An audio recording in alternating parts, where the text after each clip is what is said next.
Hi everyone, this is acyuta-bhava from Nightlight Astrology, and today I'm hanging out with my wife Ashley, who is going to talk with us about some helpful herbs that you can use as we are going through about half of the year, the rest of the year, with Mars in Aries, including a big long retrograde, which Mars is going to do between the months of September and November. So thanks Ashley for being here today.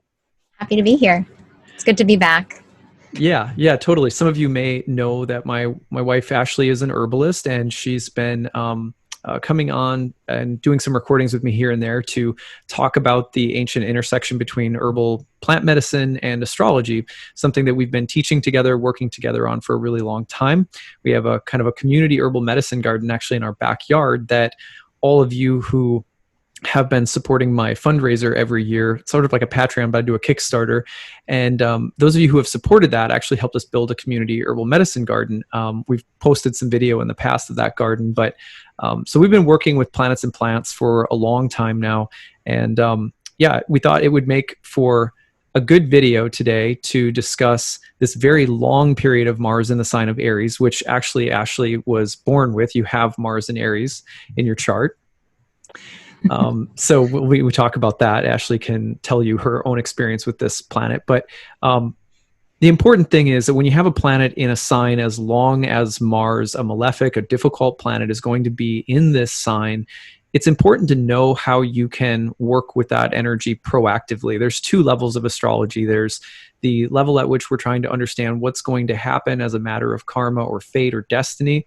And then there's the level at which, we have we're creative beings with free will. We're still using our free will to make choices, and we need to do that as intelligently as possible. And so knowing what's ahead and how you can work with that energy with the plants, helping boost things you may need support with, or helping curb or reduce things that may tend to get inflamed. Those are the important conversations that we can have with planets and plants to help prepare ourselves for these seasons ahead. So that's what we're going to do today. And so let's just start by talking a little bit. I'm just going to mention a few things about Mars and Mars retrograde, and then I'm really going to hand it over to Ashley to tell you about different plant allies. And I'm going to kind of prompt a few different things that we can see astrologically, and then Ashley's going to talk about the plants that might work well with these different aspects of Mars. So Mars is the god of war. Mars is a planet of aggression, hostility, violence, but also action, courage, determination, focus, and perseverance, with an emphasis on things like muscularity, strength, victory, often winning and competition are involved. Mars is also a god that's involved with things like incisive or analytical reasoning. It's also a god that was traditionally involved with things like science and math and even chemistry and cooking, and also scalpels and butcher shops. So you have a lot of different faces of Mars. When Mars comes back to its home sign, whether that's Scorpio or Aries, you have the ideal toward which Mars is striving coming into alignment. So in any area of, I've talked about this when I went over Mars in our charts. If you watch that video, you can go to Mars and Aries in my recent videos in my archives and find a more full discussion of this. But a planet in its own sign, every sign, like every planet, has an ideal. Oh, Mars wants to win. Mars wants muscle. Mars wants strength. Well, if Mars is in the moon sign, its ideals get blended with or compromise on some level with the planet whose house it's hanging out in. When Mars is in its own sign, it's as though we're coming into a unique window where our truly most martial Mars-like intentions or desires or elements in our character are going to become strengthened, amplified, intensified. Mars-like things become a little easier. So for example, let's say I want to work out because I feel lazy and I feel like I need to lose weight or something like that.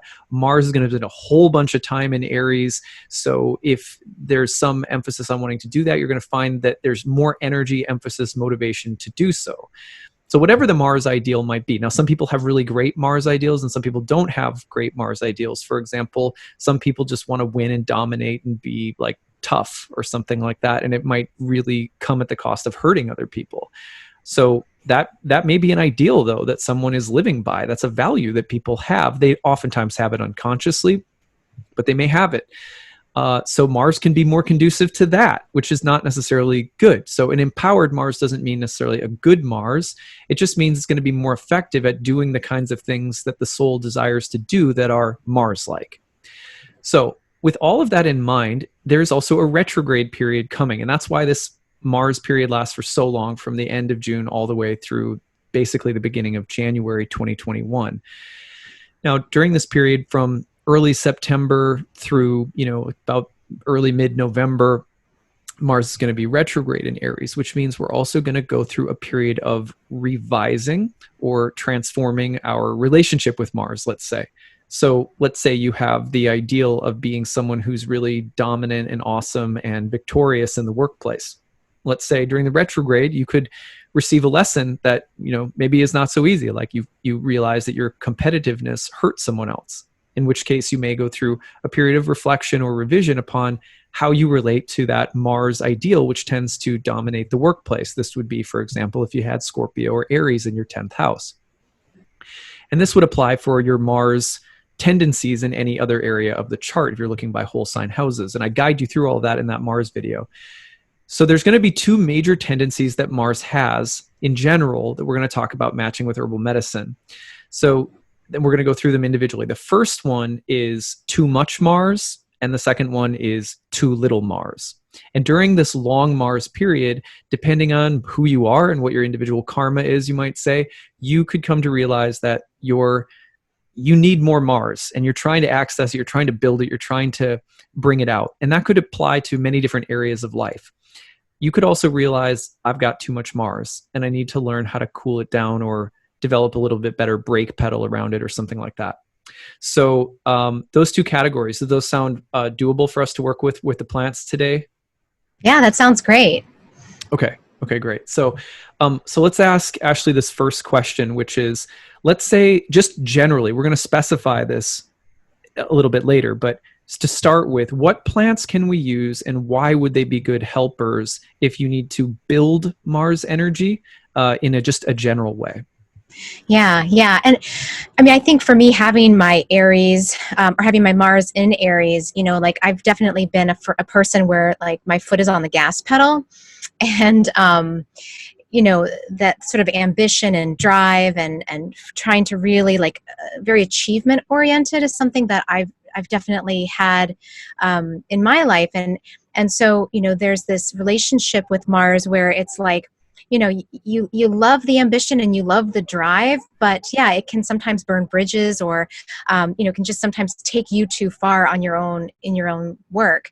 And, so for me, thinking about the plants that if when your foot, is on the gas pedal, like when you're in that go work mode and you need to be sometimes, but when you need a little bit of support in kind of kicking that energy into action and working with that, really my favorite herb is nettles. And I talk about nettles a lot, but it's actually a Mars ruled herb. So in sort of the old medical astrology, it's a very fiery plant. It has, these it's called stingy nettle. So it has these little spikes on it that will sting you if you touch them. And they're the plant is a very hot and very dry plant, which is very much like Mars. And so, what nettles does is it does two things that I think work really well in this case, is that it stimulates us to get up and go. And Matthew Wood, one of my teachers, he says it's kind of like an old woman chasing you around with a broom saying, get up, go, get moving.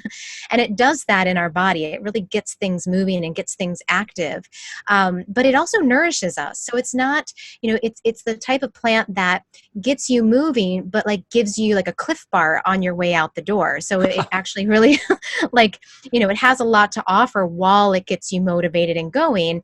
And then it's also a gentle alternative, which means it helps detoxify. So, if you've been a little bit sluggish or if you've overindulged and it's time to clear some things out, then nettles will do that for your body. It'll gently cleanse the blood and start to get rid of old stuff that might be getting in your way of making a really clean, fresh start.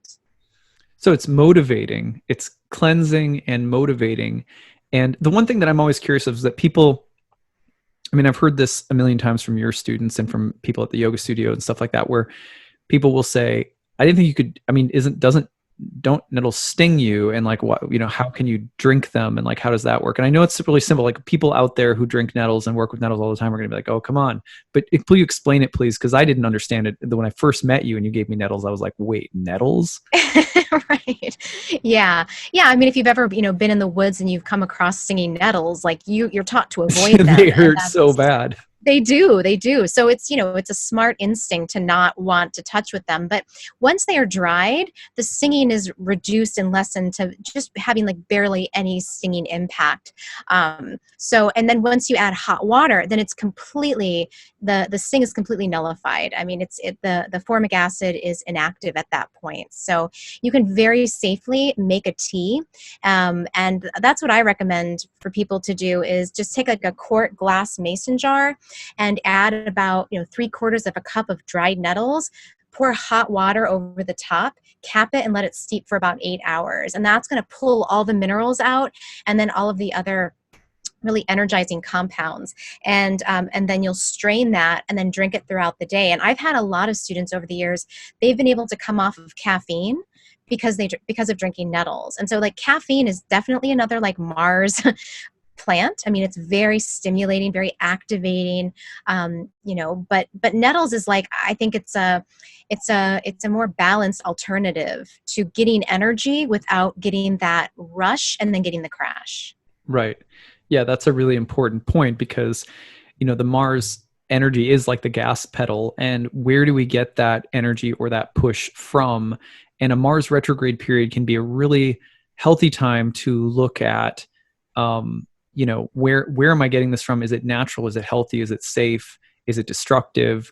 You think, for example, about someone who had a really messed up Mars placement, Lance Armstrong. Obviously he was caught up in this huge doping scandal, had all of his medals from the Tour de France stripped from him. He had Mars conjoined to the north node of the moon, Rahu, in Indian astrology, which tends to really exacerbate and amplify Mars to a degree that may be really destructive or unhealthy. So you think of like steroids and stuff like that. And but there's a lot of substances like that can sneak in when Mars is greatly amplified, because when Mars is amplified, it's like, yeah, give me the testosterone drink. Yeah, give me the pills. So you do have to be careful of that. And caffeine is definitely one of them. There's lots of others too. But so if I hear what you're saying correctly, it's that, nettles is something that can offer some of that energizing effect while also curbing the craving almost. Yeah, exactly. So it will, it's high in chlorophyll, and chlorophyll is really only one atom off from our hemoglobin in our blood. So it's like, we're getting like, it's like building blood. It's building the oxygen levels in our blood. So we're going to be getting more energy. And, but yeah, it's like this, if you think about like getting a green source of energy, like it's definitely, I think, easier on your body. And just thinking also about the heat with Mars is that can be really taxing on the liver, at least from a traditional energetic perspective. So, trying to stay away from things that are really going to exacerbate heat in your liver is a good idea as well. So there's another herb that we could also mention here is dandelion root. Yeah. Dandelion root is another really great, bitter, cooling herb. It's specific for the liver, and it's grounding. And so with the Mars energy, it can kind of like take you off. Like, you'll just be like gone, on some sort of a quest. And so dandelion, the root medicine, will just sort of kind of draw you back and ground you. And it's not sedating. So I know for myself as a Mars, it's like, I don't want to be, I don't want anybody to tie me down. Like, I don't want to take something that's going to dampen my own life force. But dandelion's not going to do that. It's actually going to just ground, and it's going to take the edge off, that sort of irritation edge that sometimes the Mars energy can bring. Yeah. I sometimes joke with Ashley that, I never would have been able to convince her to date me if it weren't for the fact that she also had some Taurus energy, double Taurus sun and moon, because, my Cancer energy, the Aries energy is sometimes with it, the Cancer energy will be like, you're like a wet towel on my go machine. So I was like, it's lucky for me with your 3 planets in Aries that you also have 2 in Taurus for my Cancer. Yeah, yeah. And I feel like, yeah, the Taurus definitely is, yeah, it's a place where, we can sit and watch a good movie and have a good dinner together. So yeah, thank goodness for that. Yeah, I mean, in terms of being able to like achieve things, the Mars energy is awesome though. Like if you have a strong group of Aries planets, that ability to really execute and act and mobilize and things like that. um, so yeah, and I mean, I think the other thing that's interesting, just reflecting a little bit on astrology, you can sometimes see connections with someone who has really strong Mars energy, and you might be like, oh, look at my chart, I don't have really strong Mars energy. But watch the details. For example, one of the reasons that Ashley and I get along so well, she has Mercury in Aries, right? So that's a Mercury Mars combination. I have Mars in Gemini, which is a Mars Mercury combination. So also the stimulation that we have, as you can see, like talking to one another about what we like, what we study, what we're interested in, and having really independent lives when it comes to what we like to think and learn about. Those, so sometimes you'll see bridges like that, because sometimes you'll also hear people say, Mars people are so independent. It's like, yeah, but you can find a lot of camaraderie with Mars. Camaraderie isn't maybe the same as dependence, but camaraderie wants to be there with other people who share in similar passions and actions in the world. So anyway, okay, so were there more herbs that we need to go? Were you going to keep going with dandelion a little bit? Yeah, let me talk a little bit more about dandelion, just to give folks an idea of how they can use it as well. So dandelion would be just like, again, to moderate the heat that comes along with that really driving Aries and Martian energy. And it's a really nice one to take as a tincture. That's an alcoholic based extraction. And so, and you can do a few different ways of dosing. Just for sort of the energetic cooling aspect, you could just do 3 to 5 drops on your tongue, like throughout the day as needed. If you start to feel like you're kind of getting ahead of yourself or getting more agitated than normal. But you can also take it just 2 times a day at a regular dose of about 2 to 3 droppers full. And that's probably a little less than a teaspoon. And, I just think about a few things. I think about the liver energy. I also think about the inulin that's in it, which is a soluble fiber, which helps to build the gut flora. So, we know our microbiome is so important in, our health and our moods and mood stabilization. So it can have a mood stabilizing effect, not only from how the liver is interacting and the liver being driven by heat, but also from the gut.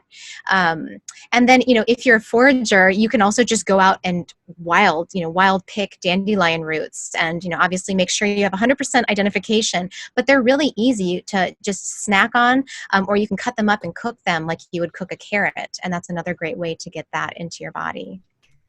Awesome. So, in terms of building an ally to help build Mars energy, in a sense, catching the wave of this long period of Mars in Aries, you've got nettles, you've got dandelion as general helpers. Is that the summary? Yeah, I think those are general helpers. And then there's one other plant that I think will also help you ride the wave is oregano. And oregano is, we know it as a spicy culinary herb, but it was used traditionally as an herb for courage and protection. So it was taken into battle um, you know, uh, by soldiers and people that were working to protect the king or queen. It was used sort of tucked into the armor as protection. So I think also with a lot of people that are taking up causes, political causes, or just really trying to stand up for their family and keep their family safe, or really just trying to act and kind of take hold of that Martian energy, then oregano could be an ally you could use just as something that you cook with. You could also take it as a tincture. And there's a lot of other ways that you could use it as an herb to fortify yourself and your family. How would you differentiate or distinguish oregano from, say, the other 2 that you've mentioned so far? Like if you were to characterize it a little bit more. Yeah, so I would say that like nettles is going to be an herb that that works with the Martian energy. It's going to propel you forward, but nourish you along the way. Dandelion is going to root you in the energy that you have and maybe temper some of the flare-ups of anger. And oregano is a very warm and driving herb.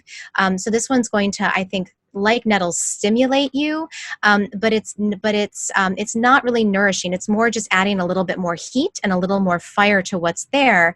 But then it has that sort of spiritual and magical use for protection and courage. Protection, courage, and a little flavor.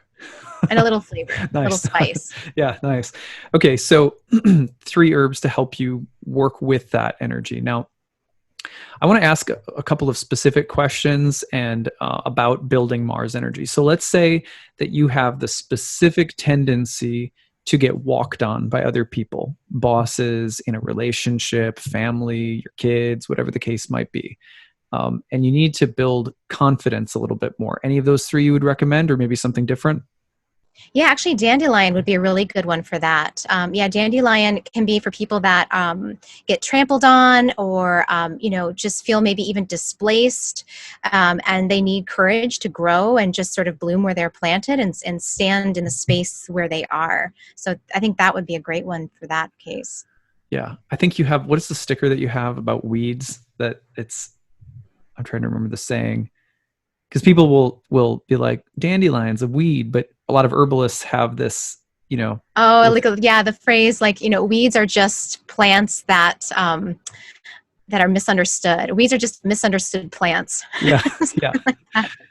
And it seems to me that dandelion fits nicely with that, where it's this actually this beautiful, strong looking, bright light, and yet everyone's like, it's a weed, and goes along nicely with Leo energy, where Leos often have something to prove about themselves in the world, and often need to kind of rise up and shine their light and things like that.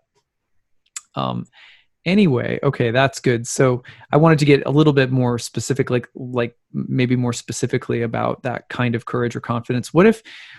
Let's say, what if there is some need to speak? You had trouble or confidence in speaking something or saying something. Is that dandelion as well, or anything else that might help with speaking? With speech. Yeah, I mean, the one that comes to me is violet. Violet is a classic one for needing to kind of find your own voice, and it's for like the shy type. So this would be the type of person that, yeah, like kind of like the violet, is maybe a little bit more on the meek side, and they're not really used to asserting themselves. So violet as a medicine, it's sort of like cures like in some way, whereas like the medicine is soft and sweet and cooling. And it's for that temperament, but it actually really helps to open up and soften, especially if there's like a feeling of tightness or restriction in the throat. It's specific for that feeling of like a peach pit in your throat, and like you feel like you're unable to speak. It will soften that so that the voice can then start to move through. Beautiful. Yeah, it's not that, because it's not that every plant that is good for things that come up during a Mars season in life are necessarily going to be Mars-like. I think that's the message behind what I'm hearing behind violet here. Okay, good. Well, let's go on the flip side of things, and let's ask the question, what if you have too much Mars energy and you're realizing it? You're realizing that it's destructive in some way, or you're realizing it's burning you out, or you're realizing that it's too much in some way. What are the general herbs that you would recommend to help tone it down, moderate it, bring it into the appropriate expression? Yeah, I mean, so here I just would think about any of the herbs that are sweet and cooling. Those are sort of the energetics you're looking for, because Mars is very hot and dry. So sweet and cooling would be like marshmallow root. That's sort of the quintessential sweet and cooling plant.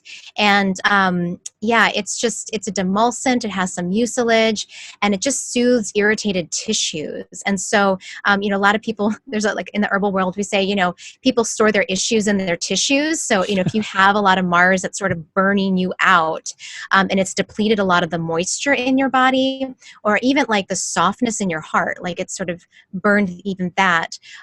Marshmallow is a really nice one to restore that sweetness, the softness. It can be used as an overnight infusion, where just like with the nettles, you would take probably about half a cup of the dried root, add it to a quart mason jar. And this time you would add cool water, because again, we're trying to cool the body, and the cool water will pull out those even those sort of sticky sugars that are in the plant. And those sticky sugars actually will attach to the mucous membranes throughout the whole body and attract water to them and then hold water. So it's like just an incredible plant for that hot, dry pattern. And the cool thing too is that it has a reflexive cooling action for the nervous, or relaxing action for the nervous system. So when we get that cooling effect on the mucous membranes, it sends a reflex signal to the through the limbic system and the vagal nerve to the brain, which says, everything is sweet, everything is cool, everything is calm, you can just relax. And so we end up getting this reflexive relaxation effect from drinking something like it. So that might be a really helpful one. It needs to be like a marshmallow t-shirt, I'm thinking. It's like you could have some really, you come up with some good slogans for that. Any others that would generally fit into the category of chilling out the Mars, modifying it, putting it into the right relationship? Yeah. I think bitters is sort of another taste category that would be really good. And, you and I take bitters, and this is just such a nice, you can have a nice bitters blend that you just keep, and we like to add it to like sparkling water or tonic water. But bitters are also specifically act on the liver, and they just sort of decrease liver heat. And they help the liver to detoxify and break things down. So I think that would be a nice, herbs that are considered bitter here that would work well would be things like gentian, blue vervain would be a nice one, burdock, even dandelion root here would work again. So there's a lot of different companies out there. I don't know if I should say any, but there's a lot out there that have really good blends of bitters that you can use and just add 2 droppers full to a glass of sparkling water. And it's, that will really sort of take things down a notch. Yeah, for me, I find that having some bitters after a meal, especially anything that's maybe more, say, on the spicy end or just heavier, that I'm always a little bit relieved to take some bitters afterward. And that can certainly be, you can use this not just when you're eating, right? You can use bitters throughout your day, almost like almost just like taking a quick run through the sprinkler. Yeah, exactly. Yeah, and then the other one is rose. And to me, rose is it's a medicine for the heart, and it's a medicine that really softens and opens us. And sometimes the Mars energy can be really intense and kind of just independent to a fault. So if we really want to work on opening up the heart and softening and connecting with compassion and all of these more heart-based qualities, then rose is a good medicine. And this is one that you can just use as a flower. So, you go to your local florist or even grocery store and get a half a dozen roses and just place them around your house, and you'll feel it. You'll feel the energy and the smell of rose just help you to relax and soften. And you can also take it as a tea. And I like to do a cold water overnight infusion. Rose is a really nice one because it's a heart opener. It has a specific affinity for the heart. And sometimes the Martian energy can be very, it can be, sort of close down the heart, and it can be sort of independent to a fault. And so the rose energy opens the heart and helps us to really feel and navigate from a place of understanding and compassion a little bit more. So, medicinally, it's also going to cool down excessive heat. So this one is a really nice herb that you can brew as a tea. Just the dried petals make a really nice cold infusion. And then you can also just have roses around your house, just to have that medicine and that plant spirit nearby to help you temper the heat and temper maybe some of the ambition that takes you away from matters of the heart. Right. Nice. Yeah. I love that. Is there any significance to the fact that the rose also does come with thorns along it? That there is some jagged or Mars like pointed edge there. Yeah, that's true. Yeah, and I think about that as sort of protecting what's soft and vulnerable. So there's, the flower and the buds are, they're quite soft, and they're, certainly delicious for a lot of deer and other herbivores. So yeah, it has this sort of protective armor around it, which is very Martian too, isn't it? Yeah, and I mean, if you think about, I guess, the traditions of courtly love, and if you think about Mars is so intertwined with Venus, in Mars's signs are opposite Venus's signs, and love is something that we fight for. Love is something that when we're in love, we fight with each other. There is some need to where vulnerability, protection, there's a close relationship between the two. So yeah, and I've used rose before in the past. In fact, at times to work with the Mars energy, upon Ashley's recommendation, and have found it like a really interesting ally. I also want to ask you something in general. Oh, wait, before I go on, are any other herbs that we want to talk about for curbing or softening or soothing the Mars? I think those are the top three. Yeah, bitters, marshmallow, and rose. Okay. Now, one thing that I was going to ask in particular is what what would you recommend? Let's say, for example, if someone tends to get really angry, tends to let anger bubbles over a lot, and there's this feeling of I wish I could get my anger under control a little bit more. Any of those that you would specifically recommend? Yeah, I mean, anger is a big one, and yeah, I'm anticipating that's gonna be showing up. So, probably, I think bitters would be a really nice one. I think dandelion would be a nice one to work with, um, but also, in traditional medicine, we see this as partly being a gallbladder issue, not just liver, but also gallbladder. Like maybe you've heard the phrase like, "Oh, he's got a lot of gall." It's like not really a compliment. It's like somebody who's um, kind of just yeah, kind of like badger energy is kind of gallbladder energy. So if A someone little has pokey. that sort of yeah, exactly. So thinking about gallbladder remedies might be good in this case. So things like greater celandine, that's a really low dose herb. So you'd want to work with an herbalist or just really research dosage. It's just very few, like a few drops. But that's a specific one for gallbladder issues and that sort of deep anger kind of brewing and yeah, kind of sizzling under the surface. You could also explore using something maybe like fringe tree would be another herb that Hmm. might be applicable here. It's an interesting Mars transit because it's also going to involve a long-standing square with Saturn and Pluto. Um, Working with your Mars energy within constraints or limitations.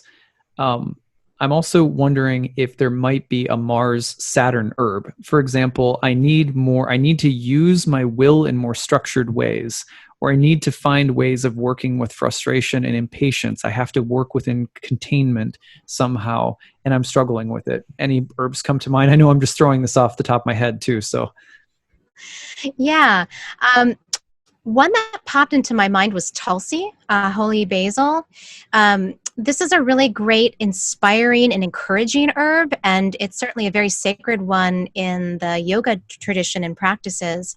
And it also is very clarifying for the mind. So if we're looking for something to kind of help steer us in a better direction and help us really use our energy in the best way possible, I would work with Tulsi or holy basil as an ally.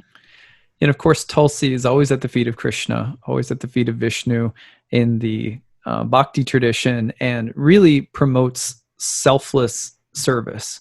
And so I've got to think that that spiritual element in the Bhakti tradition has something to do with why Tulsi might be a good one in terms of working within duty, responsibility, certain kinds of constraints that it could almost help encourage a kind of service mindset. Do you think that's accurate?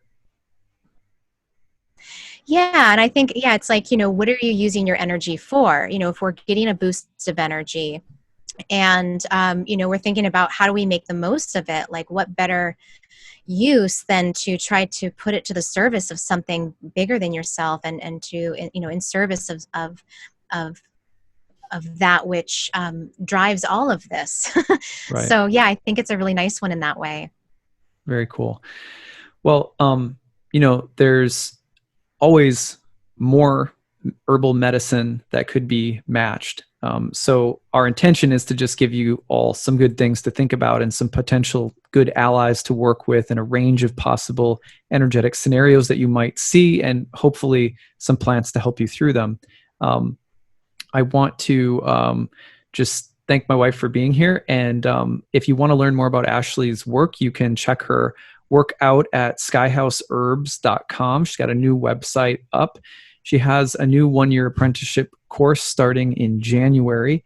That course is a full 1-year apprenticeship in herbal medicine. Ashley has a master's degree in clinical herbal medicine and has been a practitioner for a long time. We have our own apothecary. We have our own community herbal medicine garden. She's been teaching apprentices for over a decade of her life. So, please check out her work. I think you'll really like it. And you can subscribe to her new YouTube channel as well. Is it Sky House Herbs, the name of your YouTube channel? I'm just forgetting now. It is. Yeah. They can just search Sky House Herbs and find it there. Yeah. And she just started it like a month ago? Yeah. So it's Right. new, but I do have, I have a number of talks. I have a whole talk on thyme and dandelion. So, those herbs are of interest to people. They can learn more about them there. And you're regularly producing, maybe once a week, producing new content as well on all sorts of different things. And you can follow her on Instagram and Facebook and stuff like that too. So thanks for being here and for chatting with me and for helping me bring plants to all of those people who check out the astrology work here. So we love doing this. So if all of you want to hear about anything in particular, feel free to email me info@nightlightastrology.com, or you can put your comments in the chat section below. We'd love to hear from you guys, hear what plants you're using or what kinds of plants have worked for you. If you have a strong Mars or you've been trying to build Mars or whatever your stories might be, we'd love to hear them. And you can also feel free to leave some in the comments section. Feel free to leave us with some topics you might like to hear us talk about in the future as well. We'll try to keep updating this. It's been a little tough. We have a little bit of childcare back now, which means that we're able to spend a little bit more time making these videos. So we had really big intentions for 2020 to make a whole lot more of these videos. We've been slowed down in that, but hopefully we'll pick it up and keep giving you guys cool planet and plant content. So thanks for being here, Ashley. Thanks for having me. It's so fun to be on your channel. And I love talking herbs and planets with you. So thanks for having me back. Yeah, totally. And this is it's funny because you guys are all watching this. She's in the attic bedroom and I'm right below her in the office. So all right. We'll see you guys later. Bye.